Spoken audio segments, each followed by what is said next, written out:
you have HDMI? Do you need an adapter or what kind of plug do you need? I have HDMI. HDMI, we have one right here. Okay. We'll have to adapter to adapter to adapter. Let's see if we get lucky. Bless you.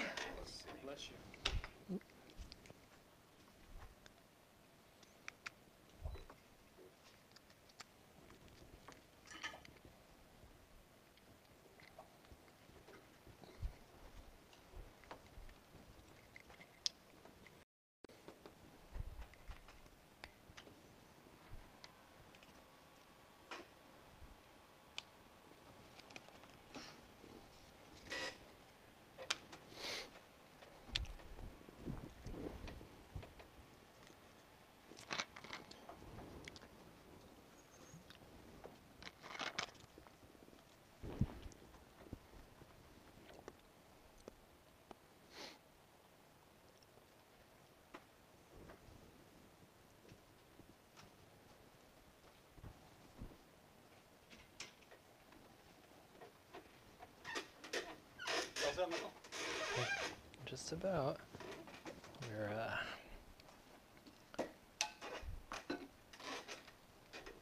How's our IT, Joe? It's all taken care of. Good.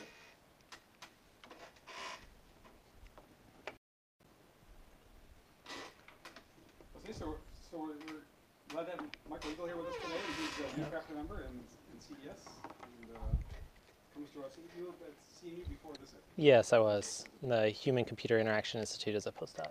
Yeah.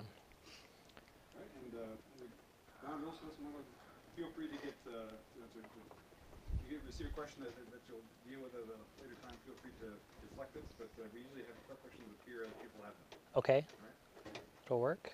I think we're having a little bit of trouble though with getting detected.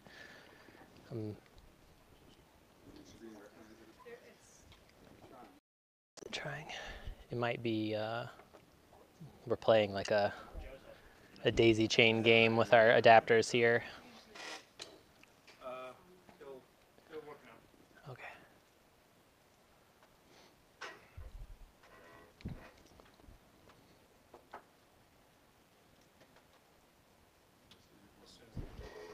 Yeah. Well, while we're waiting for that, I can go ahead and get started with just kind of introduction. So I'm Michael Eagle. I just started as assistant professor in computational and data sciences. Before coming here, I was a postdoc at Carnegie Mellon, and I think, like without slides, I don't want to point too much. Here we go. All right. So I think if I'm trying to characterize like a lot of the work that I've done, one of the ways that you could describe a lot of that is going to be like this concept of human-centered data science. And so I wanted to go into a little bit of that, kind of go across a number of the types of research and types of projects that I've done, both to kind of introduce myself, also to look for collaborations and look for students, things like that. So start off with just a bit about myself. So like I said, a lot of the work could be kind of considered under human-centered data science or like educational data mining, intelligent tutoring systems, user modeling. I've done some work in game analytics. A lot of my work centers around understanding behavior of students in problem-solving environments. Just out of curiosity, so when it comes to doing that, do you use any kind of cognitive background? Mm-hmm. Yeah, so one of the methods I'll talk about is kind of a cognitive modeling point of view. And then kind of another method that I'll discuss is one when you don't really have like a really well-defined cognitive model, but you still want to get some insight from your user logs. So just a really quick kind of visual of who I am. So I got my undergraduate at UNC Charlotte and master's there. I spent almost 2 years at Gakushuin University in Japan. I worked with WB Turbine on some of their games, doing kind of game analytics, game data science. I got my PhD at North Carolina State University. I also worked at Blizzard as a data scientist for a summer before taking my postdoc at Carnegie Mellon, and then finally coming here. Want to tell us a little bit more at some point about your experience with Blizzard? Sure, we can talk about that. Yeah. Yeah, I think there's a lot of, I could talk for a while about some of the stuff that I did there, but maybe offline sometime. And so a lot of my work is about deriving insight from this interaction data, the data that's produced from users in systems with tight feedback loops. So if you're playing a game, you do an action, you kind of immediately get some feedback. If you're using computer-aided instruction that has some intelligent feedback in it, then you'll get feedback right away after you do something.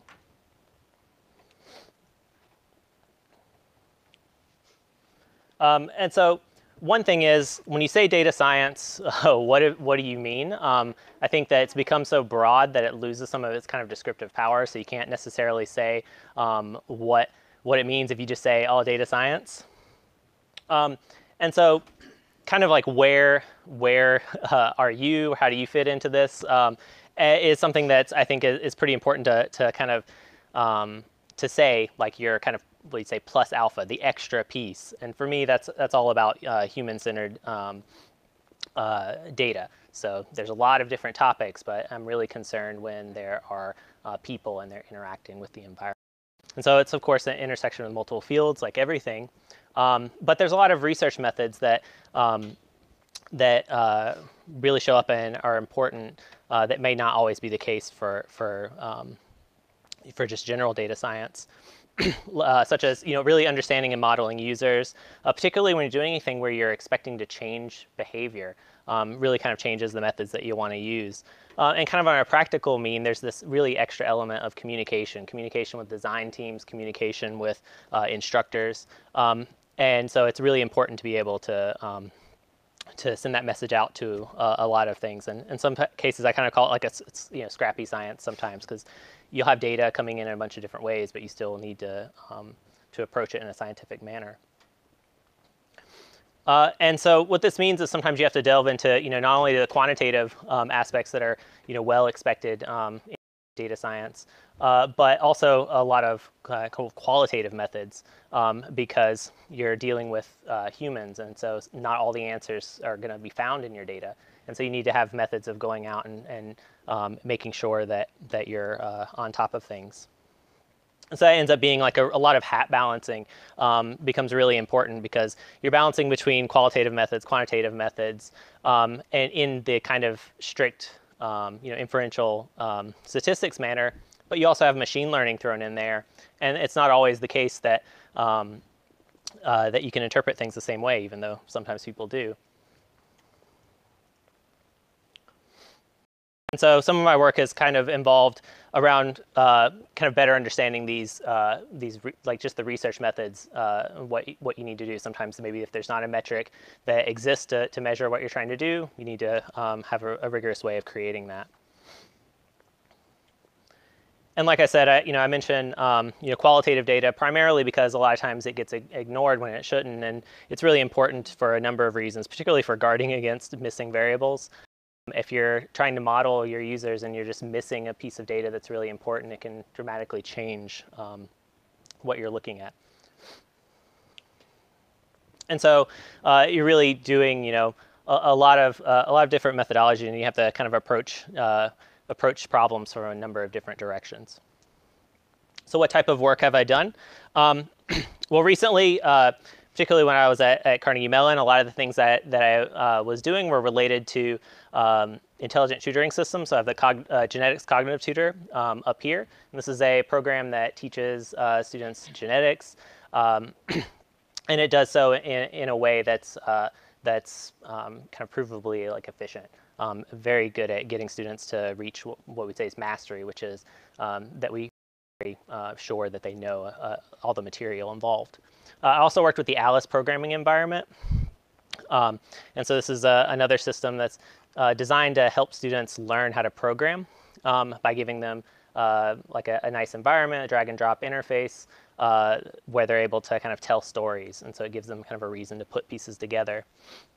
Also did some work on kind of creating instructor dashboards, particularly creating detectors for detecting when someone might need help, and well as kind of modeling, well, would there be enough people in the classroom to provide that help if you had humans to do that?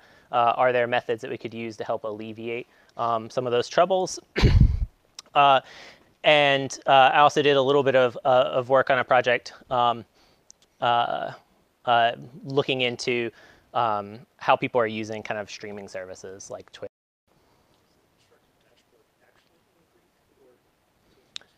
I don't understand why it looks that way, but it's not. I think it's like upside down or something. I don't know how that happened.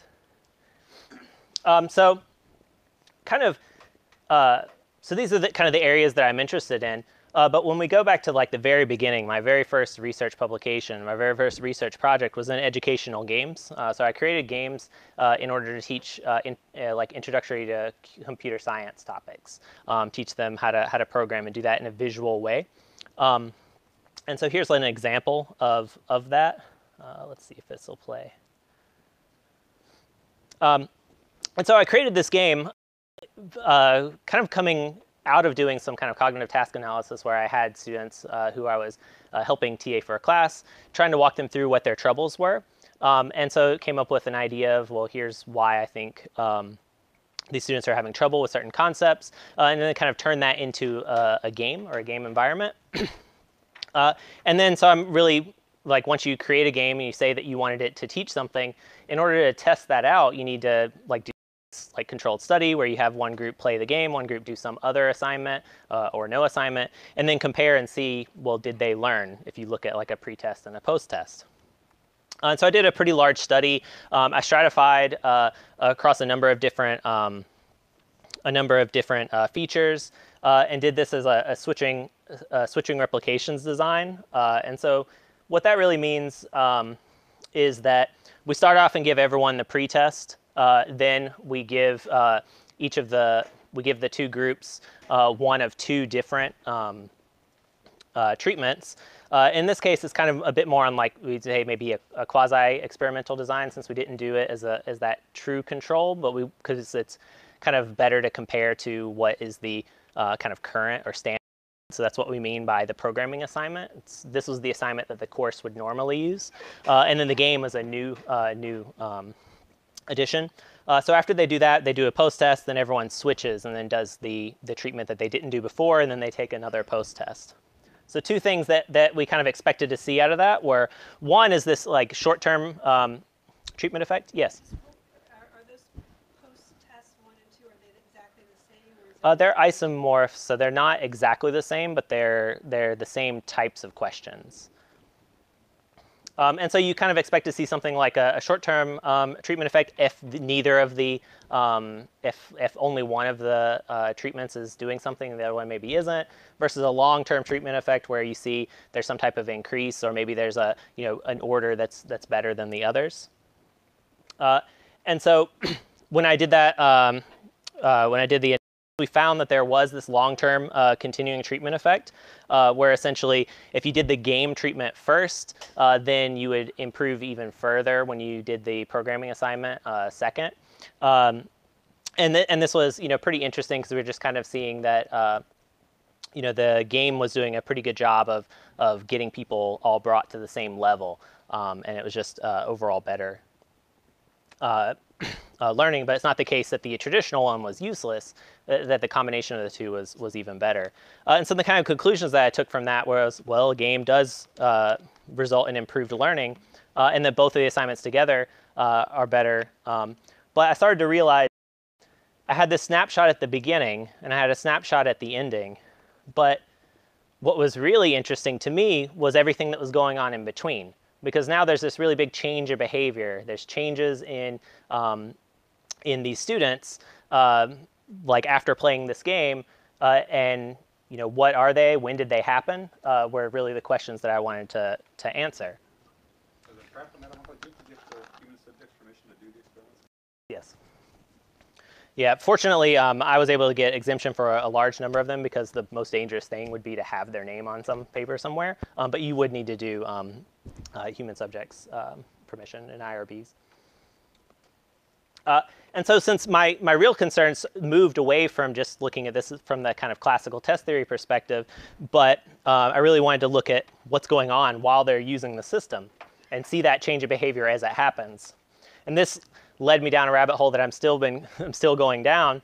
And so I looked for other methods of evaluation, and this is what really brought me to the intelligent tutoring systems and the educational data mining communities, is that these are communities that pop up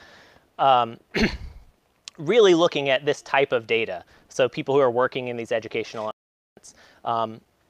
And so when measuring change in behavior, they have techniques that are specifically designed to do that.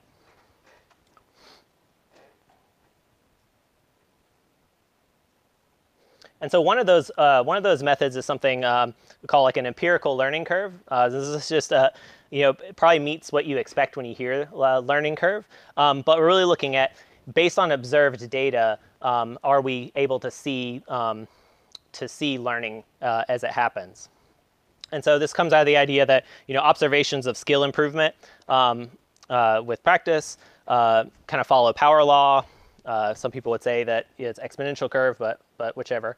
And so really we're looking to kind of see this change as it's happening. And so what this might look like is just an example is if we take all the students, and so first of all, just assume we've taken some complex topic like math and we broke it down into a bunch of what we call knowledge components. And so this might be something as simple as adding two numbers together when they're both positive, or adding two numbers together when the left one is negative. Things like that would be the kind of granularity sometimes. And for all the students that we would measure, let's say the error rate on the first time that someone ever sees that problem in your system is 70%. But then what we would expect to see is that then on that second opportunity, so after everyone has tried to put in something, they were marked right or wrong, they were given some type of feedback from the system, essentially there was an opportunity for them to learn there, that some people will have learned, and so now the error rate goes down on that next opportunity to practice that same skill. And so over time, we'll see this kind of learning curve show up in our data. So you can kind of, another way to think about, like if you wanted to kind of optimally place a bunch of different tasks in an environment, would be to think about it in terms of a flow or a zone of proximal development. And so if we kind of turn this onto its side and look at what we might say is like some ideal learning curves, is that what you really want is for people to see this kind of rapid improvement on these individual skills, and then move on to other skills to get that improvement as well, so that they're never spending too much time working on things that are either too hard or too easy. And so the intelligent tutoring system community really works on finding ways to either optimally determine the labels. So maybe there's a skill that you thought was adding two numbers together, and then you find you find data that shows that, well, it's actually more complicated than that, and then break it up into more than one KC or knowledge component. As well as the methods of modeling user behavior so that you can kind of predict what someone's errors are going to be based on a variety of these. So we could look back at the kind of snapshot that I had when I was doing this kind of from that classical test theory approach. I really just have those snapshots of how people were performing on those tests, but I can kind of turn that into, well, how are they performing on the individual tasks inside the environment? Kind of based on some of the concepts that I was expecting to be in there. And we can do that based on the accuracy, which is what I've done in the example before. But you can also do it based on speed. So you'd expect someone to not only get more accurate the more opportunities they have to practice, but also to get faster. And so this is really allowing you to kind of observe the changes in behavior as they're happening. It really opens up the door to doing kind of stealth assessment, so you're able to assess what someone's knowledge is, or what these latent variables of knowledge components are, without having to have that that harsh test in the middle. And so really just like starting off from this, there's a number of conclusions that we can draw. As one, that those learning curves, that extra insight, but also they're fairly non-invasive, and so it seems like a pretty nice way to look at a number of different topics. And so that kind of brings me into kind of this user modeling, or modeling used in these intelligent tutoring systems. So I got a bit of kind of background information here, since I didn't expect too many people to be familiar with it. Intelligent tutoring system is at the highest level is a educational system that has a student model or a cognitive model that is trying to assess what the student knows at any one point in time, and it's also trying to pick out the types of problems that they should that the student should be working on in order to optimize education. And so do that by kind of learning efficiency. So how fast can you learn a particular set of topics? And one of the really popular ways of doing this is called Bayesian knowledge tracing. And so we just use kind of a Bayesian model in order to track our current estimate of if a student knows or doesn't know particular concepts. In particular, it's a 4-skill model that starts with that the student knows the skill before you ever observe them. The probability that they transfer, that they learn, they go from a non-learn state to a learned state on any one transaction, as well as having some parameters for whether the student is making a mistake or guessing. And so if we think back to that learning curve example, what we're really working on is coming up with a set of parameters for like a 2-state hidden Markov model, where the student is either in the state of they know a concept or they don't know that concept. And so then all the evidence that we have coming in from this kind of binary time series is stuff that we could use to help make our assessment of whether they have a high probability of knowing whatever the skill is. So we could offer them problems of the same type until they reach maybe 95% confidence in a particular skill. So one of the things I've done with my work is to kind of extend that model beyond just those 4 parameters and to actually add kind of individualized parameters. And to do that, really start adding in these new weights. So we'll take these parameters that you've assigned for a group of students. So it'd be kind of like population values. And then we want to take some extra data that we have on an individual student. For example, maybe we know how they've been reading a textbook. And so we have some information on the pages they've been looking at, or some other information that is before they actually start doing the activities where we're grading things right or wrong. Can we use that to either kind of see these values or to make these adjustments? And if we had an individualized learning curve, then maybe for one particular student, rather than having that original learning curve, they have something that is either setting them on a different trajectory. Maybe they have a different transfer or something to that. So I did some work on this, specifically for that cognitive genetics tutor. As a result, we ended up with a Best Paper Award at User Modeling and Adaptation Conference. And primarily, we took this set of extra features related to like a student's pre-lesson performance and used that to make a prediction on what their values should be for these individual differences. And I can, this is more or less what the function ends up looking like. We end up using some optimization methods to find the best fitting parameters, etc. And to kind of skip through some of the other details, we had a number of different predictive features that we did based on some extra information, including some things that are a bit more complicated, like making an assessment of whether the student was on task or off task based on patterns inside of their logs. So if a student takes 10 minutes before they make an action, then it's a good way to estimate that they weren't exactly on task. And as a result of that, we were able to get within 60% of what we call a theoretical maximum model. So if we know the future, so we take all the data and we train on that, then we get what we would say is like our 100% fit. But then if we step back and don't predict the future, so we don't use the full string of data, but just using those predictive features, we were able to get within 60%, which I think is pretty good. We were able to correctly classifying students that needed more or less practice, and it had some real changes on how long we actually need to spend with the system. So people are spending maybe somewhere around 2 to 3 hours overall on the cognitive genetics tutor, so getting 15% more or less of that could be some pretty big shifts in how long you spend working on it. Michael, so when you get 80% need more or less practice, do you get any estimate of why what they're failing at, or what they're doing wrong? Not right now with the method that we've done so far.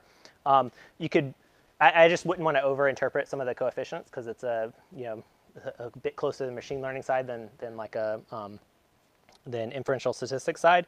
But you can get like a high level view of, well, this student transfer is adjusted to be lower than other students, or the student's initial values were lower. And so I think from a high level, you could have an idea of, well, this student is able to learn faster. This other student is coming with more existing knowledge. Someone comes in with material with an inability to do probability, and so they can't do the various graphs. You wouldn't recommend you should go back and study probability. Yeah, we wouldn't be able to say something as specific as probability. Although we can just know if someone is really not getting one of the particular skills or knowledge components that the tutor is actively measuring. If the tutor isn't measuring it, so if the tutor is assuming that you already have like a base set of algebra skills and you don't have those, then those are some things that could show up as things you may discover later on and then need to go back and add in. But right off the bat, we wouldn't be able to do that. So I kind of did this introduction in this order really to get the to kind of paint that picture of like what this problem is. And so another way to look at the way this problem could be defined is, our data might look something like this, where we have a bunch of different students. We have a bunch of different labels for what these knowledge components or skills are. For each one of those KCs, we'll have like the opportunity. So is this the first, second, third, fourth time that they've seen this particular KC? And then we have an idea of whether they were correct or incorrect. And so this is all good if you have those KC labels. But actually getting those KC labels requires a lot of work, and that's not something that is necessarily automated. And even when we do use methods to automate them, it's not always interpretable. And so when you're a system may put two items together as being very similar, and it may do so for reasons that aren't related to the fact that they are in fact the same like conceptual knowledge piece. So a lot of my work, particularly for my PhD, was on, well, what do you do when you don't have those, or what if they're less clear? And in order to do that, I kind of made like a complex network representation of students working through problem spaces. And I just called it interaction networks to have a name for it. So the high-level workflow of this is we have a bunch of example kind of traces of users through an environment. And so think of this as like various states of the system. And so this is a logic proof tutor. So at the top, there's a number of kind of givens, and your goal is to use various logic axioms in order to prove the conclusion. And so one way to kind of think about how this might look if we were taking screenshots every single time the user changed something in an environment is they first have it the initial state, then they apply simplification to Z and not W, and then they get not W. They can also kind of work backwards, where if they're looking to get X or S, they may, if they first had S, they'd be able to do that. And with that system, we have like a very large set of interaction logs that kind of include how long they're spent doing particular things, what are they hovering over in the environment, etc. And so one of the first things that you might do is look at like a high-level performance analysis. So are people even trying to do certain activities? If they are trying them, are they completing them?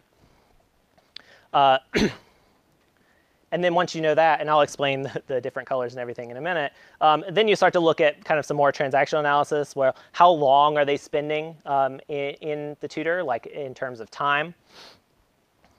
But also, what does it look like when you look at maybe the entire classroom or several classrooms worth of students who've gone through this environment? Is there a way you can look at all that together, and maybe could you simplify that into a really simple form? And so in order to do that, I took this interaction network is really just the kind of the observed state space of the problem or of the environment. So each one of the blue squares is essentially one of those screenshots of that tutor environment. And in order to kind of decompose this into like high-level strategies, I use like an edge betweenness kind of network clustering method, kind of reducing that into something I called regions. And each one of these regions more or less represents kind of a sub-goal or a high-level topic area. And by kind of playing around with the layout a little bit, we're able to kind of get what I was calling approach maps. And so my goal is to get kind of all the information on like one sheet of paper, so that if a instructor wanted to know how his class did on a particular problem, they could look at it from a really high level. But I also wanted to look at how different groups, if it was maybe 2 classes with different instructors, or if it was one group that had an experimental condition like being offered hints and the other group that didn't, how would they kind of differ in those paths, and particularly in the high-level strategies of what they would do. As well as, can we take a representation like this and then turn that around and use it to generate features for the next group of students to see your environment. So this was all done in the deep thought logic tutor. And so to kind of characterize what this environment looks like is there's a defined goal, but the process to get to that goal is not defined. So there are multiple paths that are all equally valid. It's not necessarily the case that the shortest path is best, because there's a number of different ways to approach these problems, and that just sticking to the shortest path doesn't necessarily mean that you're doing things in the best way. And there are a finite number of actions that can be used to manipulate the environment. And your success is determined by your ability to successfully use that kind of a pool of actions to navigate it. And so using kind of a version of that interaction network, one of my colleagues had developed a method called the hint factory. And so it was a Markov decision process run on that in order to find the best fitting policy. And so essentially, depending on what state you're in, what is the action that you should perform in order to move towards the goal. And by using that, you're able to automatically create hints, next step hints. So if someone's stuck somewhere, you can say, why don't you look at blank, and give them one of the little pieces of the problem. And so we generated these hints, and then we wanted to test them out and see how well they work. So we took groups of students who were taking this course where this system was already in use.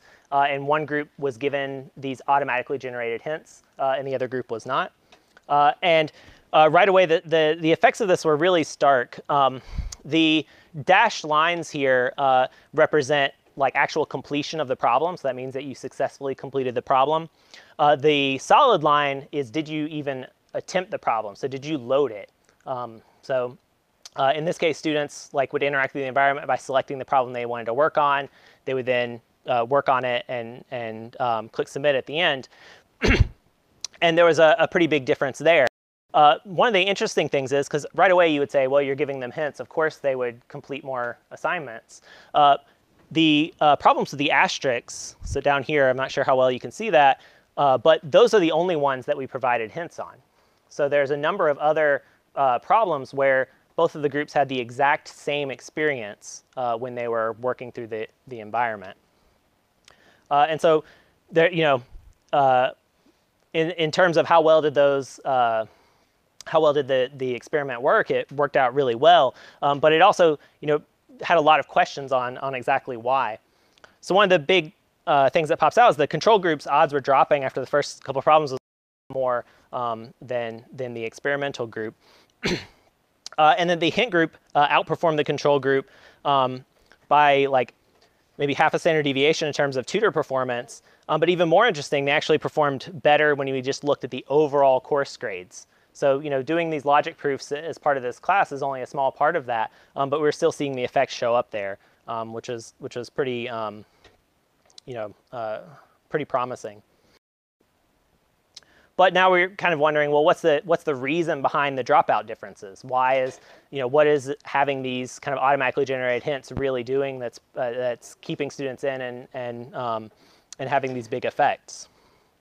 And so one of the questions is, was it the lack of hints that caused people to get frustrated and then they quit? Or is it something related to just how much time people are willing to spend in the tutor? It turned out to be a pretty complicated question, particularly because dropout really throws in a lot of confounds to a lot of different topics. Because if you, a lot of times, if you're looking to see what's the difference in learning between two groups, you may be tempted to only count the people where people actually completed the and not pay attention to the fact that some people may have dropped out halfway, particularly if it's systematic on those dropout rates. And so if we wanted to maybe ask questions on, rather than just how long did it take to complete this for the people that did complete it, we want to ask, well, how long would it have taken them, even though we didn't necessarily observe everyone finishing? And so to do that, we looked at this and called it tutor efficiency. So how long does it take students to complete the tutor? And primarily, really just looking at, well, what's their performance? So what percentage of the tutor did they finish? How long did they spend interacting with the tutor overall? And dropout would be whether someone left before reaching 100% of the completion. And again, we're really working to kind of go against this dropout bias, which is something that can really show up in a lot of data sets, especially when you're not looking for it. Especially if one group drops out like more frequent than the other, or there's some other systematic issue, it can cause a lot of big things to pop up. The other thing is that duration data itself is not normally distributed. Dealing with time is its own set of challenges. And so a number of people just took those and directly applied t-tests to the number of seconds or number of minutes that people are in the environment, and that's no good. So I approached this with survival analysis, really looking to take advantage of the fact that it's built around understanding duration data, as well as that it's really set to handle right censoring. So for us, we know when everyone started using the tutor, but what we don't know is when they would have completed the tutor. So we call that censored. And I approached this with something called accelerated failure time, primarily to get a nice interpretable value. So for accelerated failure time, we're kind of assuming that both groups have the same kind of lifespan, but it's modified by some amount. So think about this like human years and years. So similar lifespans, but one of them is 7 times the other. So results of that provided us some information. By taking that coefficient, we were able to see that the hint group takes 55% of the time in order to reach the tutor completion compared to that control group.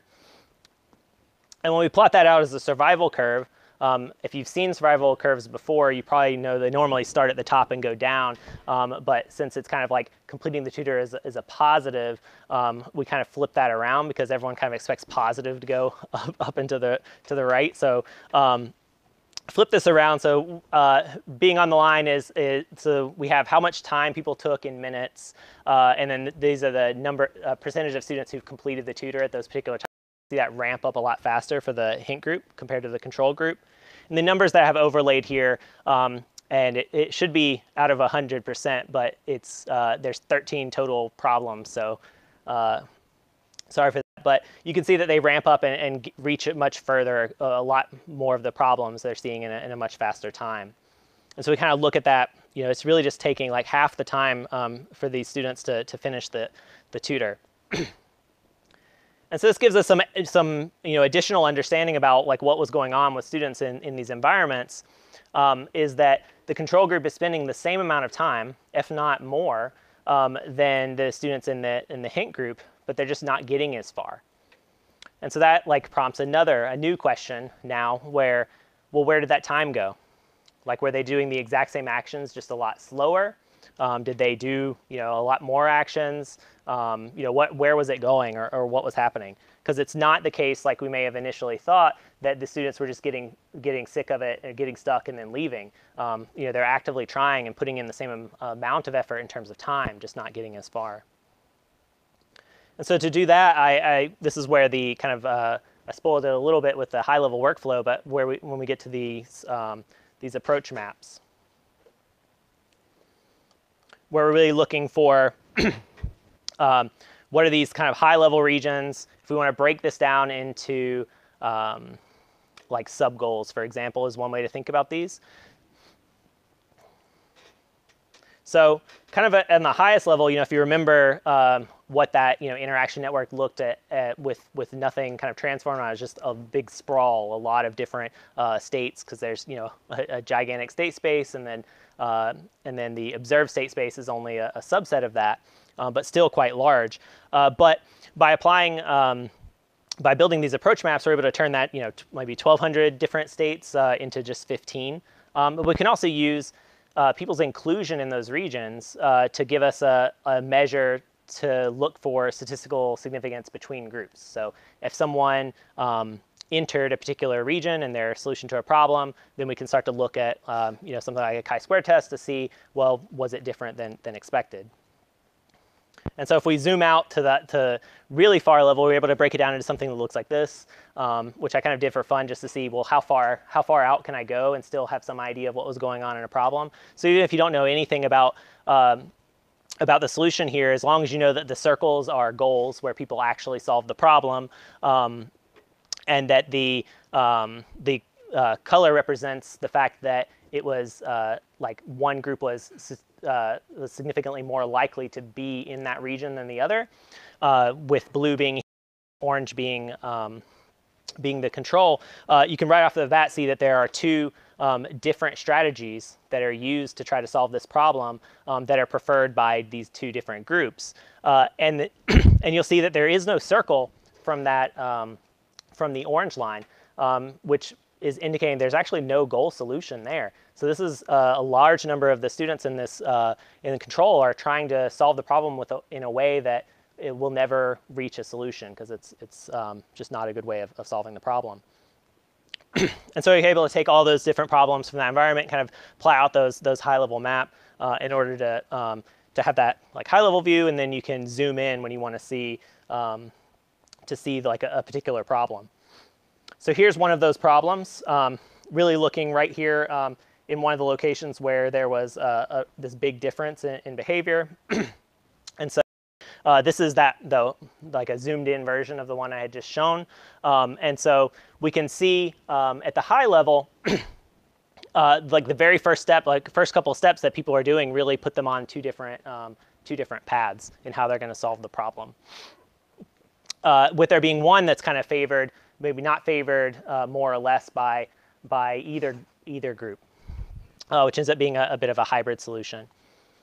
And so this really found, like, here's where we started to find, like, okay, well, there's where the time went. And it turns out this is not a uncommon occurrence throughout these different problems. If I skip ahead to another problem, so this is one where neither group received hints. So in that previous problem, one of the groups had hints, the other group didn't. We would expect that to have some type of like trailblazing effect, where one group is now, because we're directing them in a direction, they all go that way. But the effect persisted even when students were given a new problem where both groups had the exact same experience, which is again just showing the effects that these hints in this direction had in earlier problems, kind of holding over. And again, the problem comes down to going about solutions that are not like valid. And so it seems like the control in this case, without having any of those hints, even in previous problems, we're learning inefficient or poor like problem solving strategies that were leading them down solution paths that don't work. So there's no solution for those. Makes sense for how long the hints hold over for, if there's like a certain number of problems after which the previous hint kind of loses. Not directly, but use of hints drops over time. So I guess as the student gets better, I guess as they learn more, they don't need as many hints. And so I guess the closest approximation to that would be that students used hints less over time. That would be the closest that we had to that. And they have like a choice whether or not they want to take yeah, they actually, yeah. So there's the way hints were served is there's a button that you can say, give me a hint on this problem. And so like so even for the hint group, there were some students in there who were kind of hint avoiders. So they just wouldn't press the button. They wouldn't ask for a hint. Who knows why, but they just wouldn't do it. But yeah, you had to request the hint. So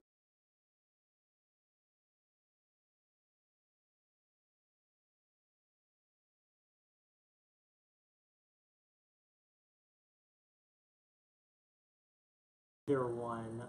I think if people who would never use the hint button, even when it was there, tended to be pretty poor performers, if I remember correctly. Primarily, either maybe they just weren't paying attention, didn't know it was there, or like that stubbornness wasn't working out for them. But yeah, I think the effect is from having the hints, and I think maybe some of the persistence effects could have been from knowing the hints were there if you needed them. And so, like overall, this really gave us like a richer understanding of the student's behavior, of the user's behavior. And the only way to really get the full understanding is to go about this from a number of different directions. In this case, we didn't have these like nice defined knowledge components. Looking for these like high-level strategies, and we did some other stuff with this. Particularly, we had those hints before, but the hints were based on just providing you what to do on the very next step. So once we produced these like, high-level sub-goal, we were able to make hints based on those. So essentially giving you hints to like the next stopping point. So if you imagine it like an island where maybe you can't see all the way to the shore, but if you knew there was a stopping point somewhere in the middle, that could get you there. And so we did that and found some results not quite as stark as what we found here. But just expanding on the number of ways that we could change how to offer hints. Although a primary thing is just, even just the most basic hint you could possibly do is still providing a lot of benefit to the students. And so I kind of ended up applying this to a number of different environments. So the logic tutor, I showed a full example to. We also did this with a Cartesian coordinate puzzle game. So this is a game where you're kind of doing pixel art or bead art, but using some kind of like computational thinking or math thinking skills in order to do so. Applied this into a programming game. So it's a game where you have a bot and you need to direct it to do certain actions, like step on a switch or pick up a box. And so we're able to take students' edits to the program, and that's now your state space, or the bot's behavior in the environment, and use that as the state space. Apply this with an optics game, so a game that's supposed to teach students some information about optics. It kind of brought this idea of like, well, what is that network really, and can we think about it as something that's a bit more like a construct rather than just a data structure? And so the way that I like to think about that is, well, we have the state space of the problem. So if we enumerated like every possible action or every possible state that a user could be in, it's going to be this gigantic space. And so if you had an AI, the AI might think of that whole space. And so if we had like random walks, through the environment, it might approximate that look. But what if we had not random walks? What if we had like a bias walker? So these are all the states that maybe someone with particular bias, like learning, like the knowledge that the student has, that changes what states they actually go into. And what if we had a group of students that had a different set of biases, or they had different sets of knowledge, then there's probably a different set of states that they would end up going into. And so by looking at that, that's really why I started calling this kind of more of the observed state space, because it's the empirical state space that we've seen is that to do a number of kind of calculations where, well, how many states have we not seen? How many states like exist that users would go to, but we just didn't see because we don't have enough data? And a couple methods like that I'm going to not go too much into detail on, other than to say that there's some pretty interesting patterns of asort where there's certain areas of the problem that kind of really bloom into being a bunch of different solutions that people do, and then there are other parts that start becoming constrained, and so you start to see these patterns show up, kind of self-similar patterns, where the problems maybe have a bunch of these different goals, and then there are but there are these kind of sub-goals, and this is really kind of the reasoning why those kind of high-level view, the approach maps end up working, is because even though students might branch out for a little while in their solution, there are these kind of confirmed places that they'll end up going, are the sub-goals. And then just as like a way to, as we add new study data, we essentially see more network. So if we think about that, like that there's some construct network out there of all the states that users from this population would go to, then we can use that to get an idea of, well, how much data do we need before we've gotten a good approximation. And then if it's the case that the state space is too big, then maybe you need to change how you represent the state in order to get something that that you see a lot faster. So kind of the interesting thing here is getting as much as like 30 students who've gone through the environment ends up being enough to get like 80 to 90% for some of these environments. Not for the red one, which was the pure like programming logs without anything done to them. But a change to how you represent those logs results in seeing more of those states earlier.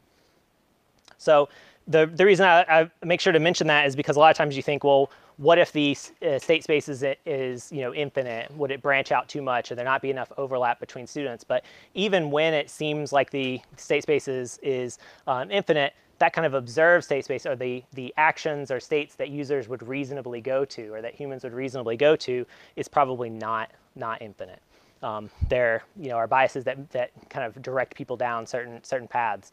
So it's kind of surprising sometimes, even when you have like a free open text box of what people are able to put in as input, like programming, you still have a surprising amount of overlap because there's only so many ways that people will generally try to approach that problem.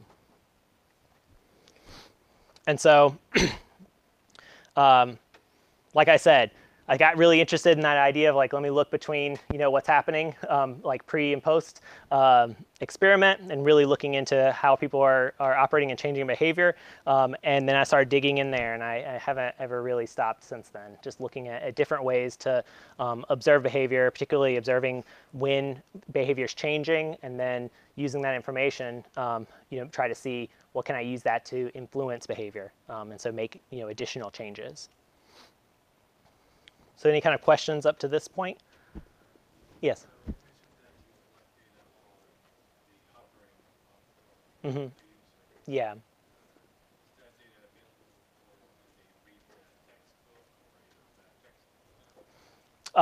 It's in this case, like when they hover over something, they kind of get like we call them like a hover hint, but it really was just telling you, here's the definition of the particular rule. But we did observe the behavior of what people were like hovering over. It's kind of a whole separate type of analysis. But if you have someone who's about to do some type of step on this problem, and we look back at what are they hovering over when they're trying to make that decision, and there's certain axioms or rules that they're hovering over together, then that starts to give us an idea of like, what were they considering, or which ones did they think maybe belong together. And we observed over time certain ones of those which we know are confused, get mixed up, they would stop being co-hovered, so people wouldn't look at both of them anymore over time. Yeah, so they get better at just identifying or using that in order to help them assess what they need to be doing. Which this is just another whole way that we were able to see some stuff show up here. If you can let out which concept they tend to, Mm-hmm. then you can determine the bias in that state space. Yeah, certainly. Counter it to move them to a certain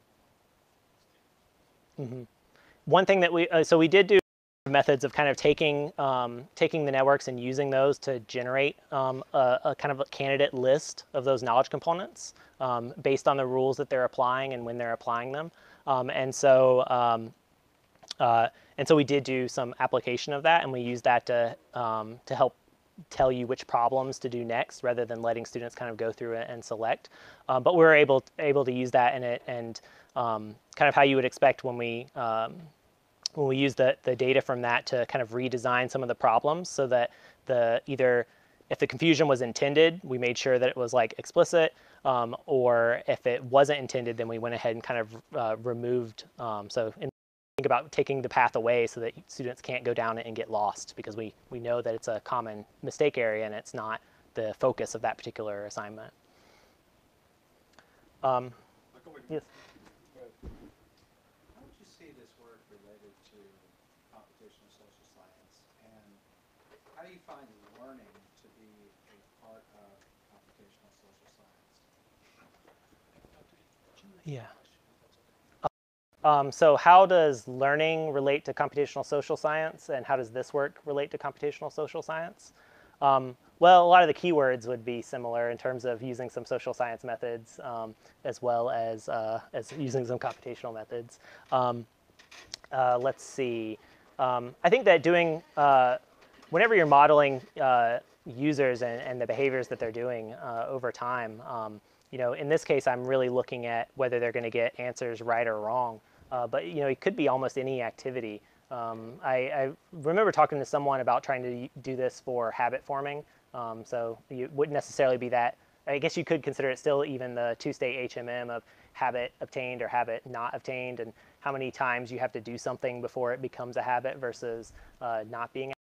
So you can kind of model a number of different things using the same, some of the same types of methods. And I take the data from some of those models and use it to generate what I expect students to do. So you can imagine if you make an alteration to one of the problems, you can use that information to get an idea of, well, how would that change how students actually perform? So if I want to change how long people spend on certain problems, then I can adjust those KC parameters to either move people forward a little bit faster, move them slower, take some of them out and move them into a new lesson, or just otherwise use it to estimate how long people will spend engaged. And so I feel like you could do the same thing for a lot of other modeling techniques or methods.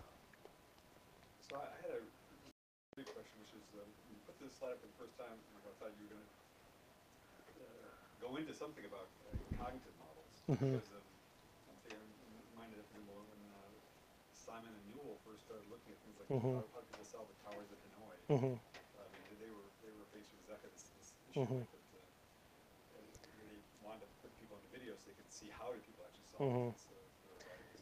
Yeah, I don't know if there was a question directly in there. How does it relate to cognitive models? So the Bayesian knowledge tracing that I talked about before, it is a cognitive model, and it's based on ACT-R from John Anderson. But it's just taken out kind of the core elements of that. But it really is going on the idea of, well, there's a set of production rules, and that's what it is to learn a topic, is to learn the appropriate set of production rules and then use them to solve the problem. And so each one of those knowledge components, another way to talk about those is those are the production rules. And so you can run, and a number of cognitive tutors are run as essentially the rule in the background that's trying to simulate what the user is doing. So I heard a term the other day, like digital twin. So you could imagine it in the same way. I don't know if that's a term that's over here or not, but essentially we're like taking that user behavior. We're trying to create like a digital twin of their cognitive processes in order to know what way to direct them for doing to optimize their learning. And then in terms of some more recent things, I'm just going to go kind of flashes over these. I did a lot of the same type of work using the Alice environment. And so this is a complicated coding environment where people are basically creating little stories in kind of a virtual environment. And the kind of interesting thing that we were looking at was, we've got content designers and instructors who are creating these assignments in order to teach specific concepts, specific computational thinking concepts. But they're really doing that from like the top down, where they think about this is what someone should be learning. These are what these concepts are, and then create an assignment in order to do that. But what if we could go from the bottom up? So we can take just the raw transactions of what people are doing, and can we meet somewhere in the middle in order to have a better understanding of user behavior? And so you can take that code, kind of put that together again, where each change over time is represented as a new state, or the code state. Put that into like another one of these, into like a network form, and then use that in order to help break down like some of these sub goals and components. And we had a large set of and particularly the interesting thing here is that we had a lot of, these were already human graded by like a rubric. And so our idea was, well, let's take the raw data, those raw transaction logs, and let's see if we can't produce a rubric that matches the human generated ones, well, without knowing what they are.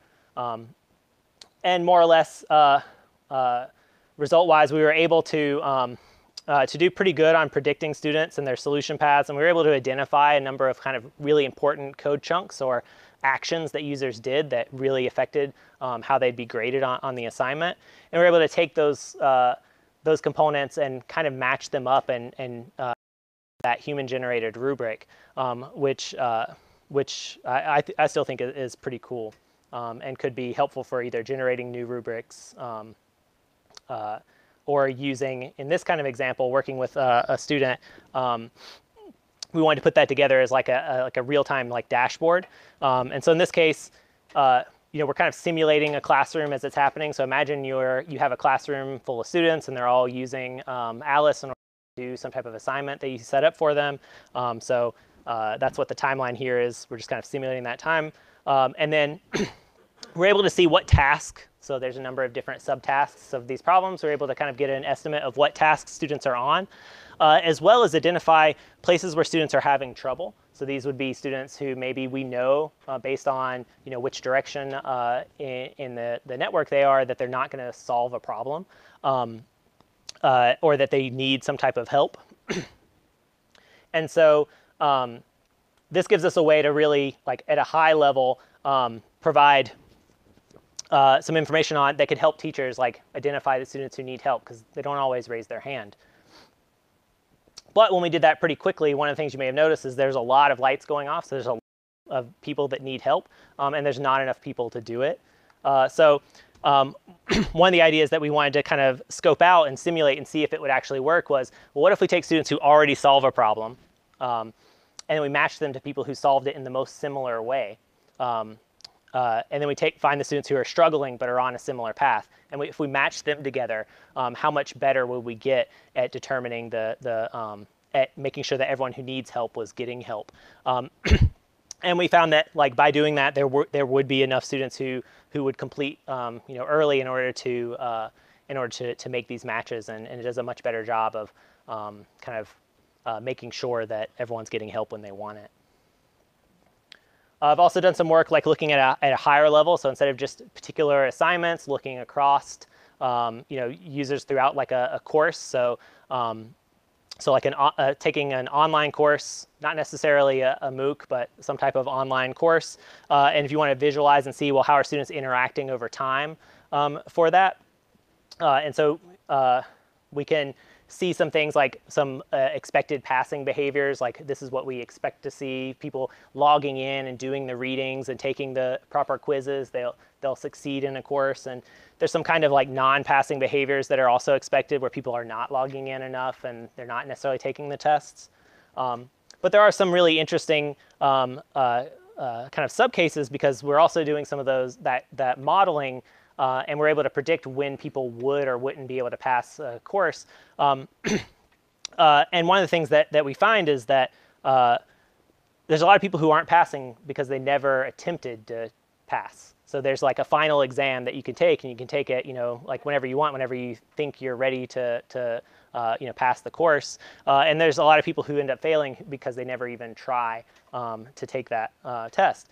And we have this predictive model. It's fairly accurate in determining when, how someone's going to do based on their performance among a number of tasks.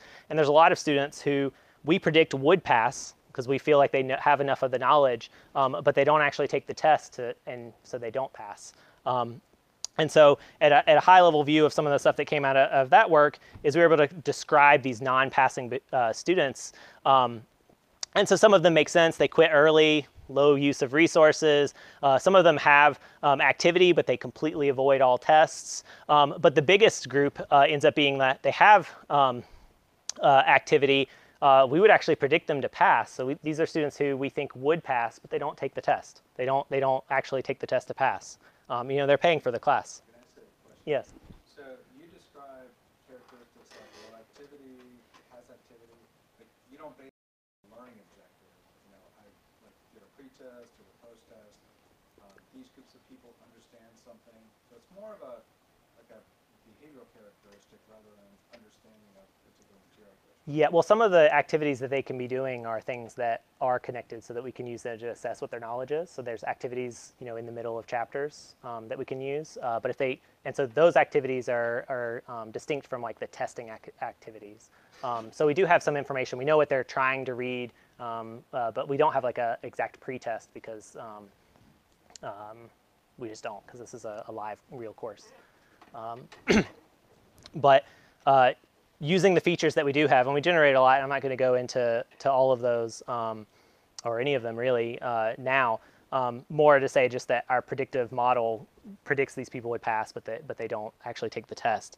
And this is one of those cases where we kind of need, we're probably not going to be able to derive why not out of the data directly. And so we have ideas that there's some testing avoidance or some other metacognitive or other strategic things that people are doing that are causing them not to be able to take these tests. And then, low activity, that one's an entirely separate issue. They're just not, you're not logging in enough to learn. And then there's 18% where we really can't well define what's going on there. I just wanted to give those as kind of like highlights of some things that been working on recently, as well as to talk about just some directions and places that I'm looking at going. So one I think is workforce training, particularly in ways that we can utilize the work that people are doing in universities, but also people who need to kind of re-educate or retool for stuff. In general, user modeling, I have applied some of these techniques, like in industry with people who are learning, games, because there's also some skills that are being learned there. And so I'm looking to kind of expand on that, as well as just see other locations where similar techniques can actually work. And particularly, I'm kind of interested in this idea of coaching or mentoring agents. As well as you can kind of think about that dashboard itself as being a way to kind of augment the teacher with new information to help them be more effective. And then any stuff with AR, because I'm AR and VR are both pretty up there, but I think AR has a lot of potential for training. And so I'm certainly looking to find collaborators in that space. Other than that, I guess, are there any other questions? Yes. During the trials, how quickly were the students reported their performance? Have they shown their progress over time? Which trials?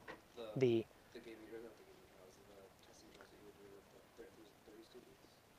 Oh, And measuring the Well, students would, whenever they perform an action, they immediately receive feedback on if that action was good or bad, and then reaching the goal would get feedback on whether you solved the problem correctly. So it was pretty much immediate feedback. But the students themselves were never given any information related to any of the stuff they were doing in the background. They really just had that that yes or no answer when they try to do an action, and then they just observing whether they're actually reaching the goal or not. And it's pretty much the same in a lot of the other environments. Sometimes you may have like a skill meter where if you have this assessment that a student's ability at adding negative numbers is that you currently like at 78%, you may actually show that as a little meter so a student knows what to work on, and that's been successful with kind of motivation, as well as getting the students to kind of self-reflect a little bit more on exactly why they got something wrong, which turns out to be one of the really important things for making people change behavior, is to make them reflect on it. Were they shown over time, their performance over time? Not over time. They generally just have, here's your current estimate in the system. And that can definitely change behaviors when people do something and see it go down, or whether they see it go up. But yeah, so I don't know how many times you see like the overtime metric be given to the students, but it could be interesting. How does the networks that you construct relate to semantic? Are they the same thing? I don't know if they're the same thing. It's more like a version of a visualization for like sequences or state-to-state sequences, rather than there be like a bunch of extra information on that. Is there any potential for self-applying? I think there could be. You would model that like at the highest level. You could model like where their eye is on the screen as part of that state, but that'd probably be like, that might expand to being too many different things. The way that the closest that I've used for that is really just that on-task behavior measurement, like whether someone's on task or not, which is just adding like a new binary of being on task or not, and then using that to just augment the states. So for the visualization, you can always change what things mean. A lot of times, size is frequency, and use color for group participation. But you could also augment that to be, where's the place that people are spending the most time, or where are they staring at certain things the most. Hovering on, Mm-hmm. maybe hovering is an approximation. I'm not sure. Yeah, one way that I've applied some similar methods was on some team-based games. Each group has like 5 members, and so modeling the team itself as an individual, with the state space being the location of all the members. So all the where are the 5 people, and that also had a lot more overlap than you might expect. Given how many different how big that state space could be, but the observed state space is much smaller because there's defined things that people do. And at one point it was pretty predictive on who was going to win, just based on some information like that. Did you do any tests kind of over a 3-month, 6-month, 1-year period, just to see, okay, I know within this set of weeks when they were learning these skills, they picked up on them more quickly, learned them better. Did they remember them 6 months out? Did you do any experiments with Yeah, the closest that I did for that was, I don't think I ever went beyond 1 semester for most of my work. So we did have some measures at the end of the semester, so we could get like their final grades or their performance for like the appropriate subsection of the final exam. And so that would be a decent amount in the future, but going out several, or even a year out or something, isn't something that that I ever did. Some other people in the space have approached it a little bit, primarily looking for, does performance in some courses and your assessment of their knowledge at the end of those courses, how does that affect like what major you choose in the future, things like that. Let's see. Some of the work, I think we have like 180-day windows for some of the online coursework, and so we're not necessarily grabbing people once they leave, like once they pass or graduate, but we are tracking people's behavior over that window of time sometimes. But yeah, not following up like really long term on learning. I'm sort Have you done any work where you tracked, okay, we know here's the state space of where they may have problems and how they're going to try to solve this particular problem. And we know that the ones who learn them the best followed this set of mistakes versus these set of mistakes. Did you do any analysis? Yeah, so in terms of figuring out like the good mistakes versus the bad mistakes, there is some work, a decent amount of work towards doing that. And what you do is, if we think about all those knowledge components as production rules, so those if-then statements, if I see two numbers that are positive and they're separated by the plus symbol, do this thing, there could be ones that are wrong, maybe a buggy rule or a buggy production rule. And so on finding those, because if you know why someone got something wrong, then you can use that moment to say, here's why you're wrong, instead of just saying no. And so there's some work on doing that. In terms of finding the path that is best for learning, when we're generating those next step hints, the policy is learning the way that would be best for reaching the goal. And so it would kind of penalize paths that have a bunch of errors that didn't also go like kind of directly towards the goal. So I would say that by default, it probably promotes like a bit like less error-prone paths, unless that path is like enough better. So it'd have probably be some balancing there. But I think the key thing is, if you want someone to learn on a mistake, you need to give them more information than just right or wrong. And we can only do that when we have a good definition of why something was wrong. And so a little bit, but not enough in that area. So, Sure. Expand a little bit on your ideas of tutors and then AR, VR. I ask it from the following point of view. It seems like you're using you presented material on tutors in a relatively narrow sense of kind of being an add-on to existing educational technologies. Now, I just report that, just maybe to the rest of the seminar, our first speaker this semester talked about AI risk. He was from Oxford, and the 1 year I spent in Oxford recently, I was very impressed with the gross inefficiency of having individual tutors teaching undergraduates, right? But the great pedagogical value for the students.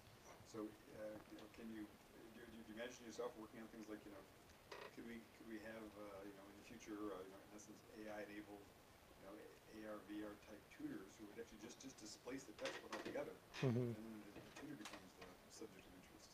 Well, I think that there are certain times when like AR is particularly valuable. And so one of the things there are times when VR is appropriate, but there's times when doing VR is going to kind of saddle with you doing a whole lot of extra asset work to build, like, how nice do the walls look, how nice is the outside, if all you really need is to kind of augment some wooden blocks to look like some other thing for assembly or whatever. I just think AR is a better angle for that.